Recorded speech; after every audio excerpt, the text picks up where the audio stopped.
নমস্কাৰ আজিৰ টপিক হৈছে নেশ্যনেল স্পৰ্টছ এৱাৰ্ডছ 2020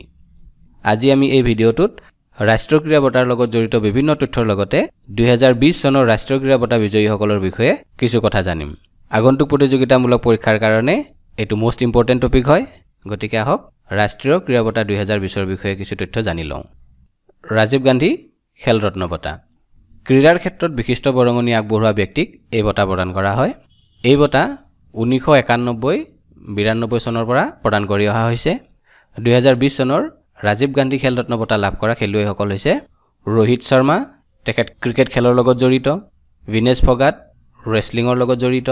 মনিকা বাত্ৰা টেবল টেনিছৰ লগত জড়িত মাৰিয়াপ্পান থাংগাভেলু পেৰা এথলেটিক্স আৰু ৰাণী ৰামপাল হকি খেলৰ লগত জড়িত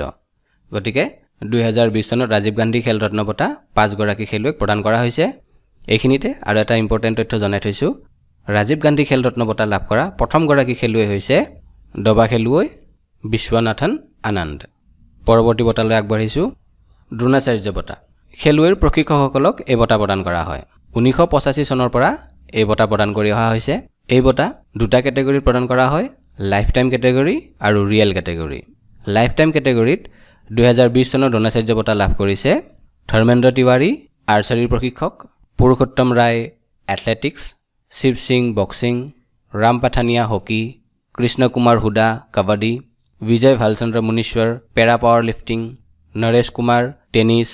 ওম প্ৰকাশ দাহিয়া ৰেসলিংৰ প্ৰশিক্ষক ৰিয়েল কেটেগৰীত দ্ৰোণাচাৰ্য বঁটা লাভ কৰা প্ৰশিক্ষকসকল হৈছে জুড ফেলিক্স সেবেষ্টিয়ান এখেত হকি খেলৰ প্ৰশিক্ষক Yogesh Malaviya মল্লখাম্ব Jaspal Rana shooting Kuldeep Kumar হাণ্ডো wushu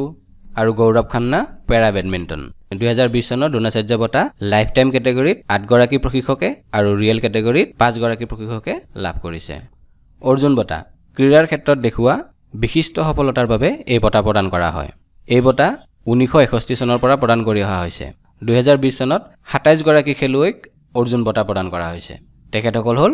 Atanu Das archery খেলুৱৈ Dutee Chand athletics Satwik Sairaj Rankireddy badminton Chirag Chandrashekhar Shetty badminton Vishesh Bhriguvanshi basketball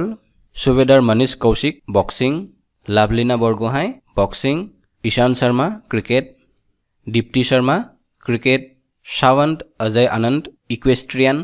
সন্দেশ Jhingan football Aditi Ashok golf Akashdeep Singh hockey Deepika hockey Deepak kabaddi Kale Sarika Sudhakar kho kho Dattu Baban Bhokanal rowing Manu Bhaker shooting Saurabh Chaudhary shooting Madhurika Suhas Patkar table tennis Diviij Sharan tennis Shiva কেশাৱন winter sports Divya কাকৰণ ৰেসলিং Rahul আৱাৰে ৰেসলিং Suyash Narayan Yadav পেৰা ছুইমিং সন্দীপ পেৰা এথলেটিক্স আৰু মনীষ নৰৱাল পেৰা শ্বুটিং ধ্যানচান্দ বঁটা ধ্যানচান্দ বঁটা হৈছে খেলুৱৈসকলক প্ৰদান কৰা লাইফ টাইম এচিভমেণ্ট বঁটা এই বঁটা 2002 চনৰ পৰা প্ৰদান কৰি অহা হৈছে 2020 চনত 15 গৰাকী ব্যক্তিক এই বঁটাৰে সন্মানিত কৰা হৈছে এখেতসকল হ'ল Kuldeep Singh Bhullar athletics Jincy Phillips athletics Pradeep Shrikrishna Gandhe badminton Trupti Murgunde badminton N Usha boxing Lakha Singh boxing Sukhvinder Singh Sandhu football Ajit Singh hockey Manpreet Singh kabaddi J Ranjith Kumar para athletics Satyaprakash Tiwari para badminton Manjeet Singh rowing Sachin Nag swimming এখেতক মৰণোত্তৰভাৱে এই বঁটা প্ৰদান কৰা হৈছে গতিকে এখেতৰ নামটো পৰীক্ষাৰ কাৰণে ইম্পৰ্টেণ্ট নন্দন পি বল টেনিছ আৰু নেত্ৰপাল হুডা ৰেসলিং ইতিমধ্যে আলোচনা কৰি অহা বিভিন্ন বঁটাবোৰত খেলুৱৈসকলক আগতে যি ধনৰাশি প্ৰদান কৰা হৈছিল বৰ্তমান সেই ধনৰাশিৰ পৰিমাণ বৃদ্ধি কৰা হৈছে আগতে ৰাজীৱ গান্ধী খেল ৰত্ন বঁটাত 7.5 লাখ টকা প্ৰদান কৰা হৈছিল বৰ্তমান সেই ধনৰাশি বৃদ্ধি কৰি